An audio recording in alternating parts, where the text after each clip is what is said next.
पुढीलपैकी कोणता बिंदू त्रिकोणाच्या बाह्य भागात असू शकतो? ऑप्शन 1 बघा इथे काय आहे, अंतर्मध्य. आता हा आहे त्रिकोण आणि या कोणामधून जी रेष जाते आणि इथं एक तयार होतो ते बिंदू, त्याला आपण अंतर्मध्य म्हणतो. आता अंतर्मध्य हा त्रिकोणामध्ये असतो, त्यामुळे ऑप्शन 1 होणार नाही.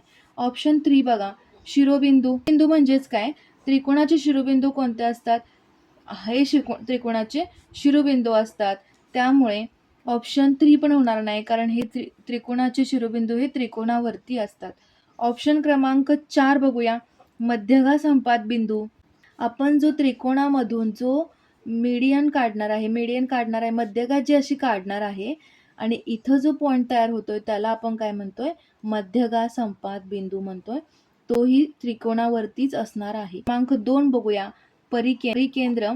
जर समभुज त्रिकोण असेल तर परिकेंद्र कुठे असतो? परिकेंद्र हा मध्यभागी असतो.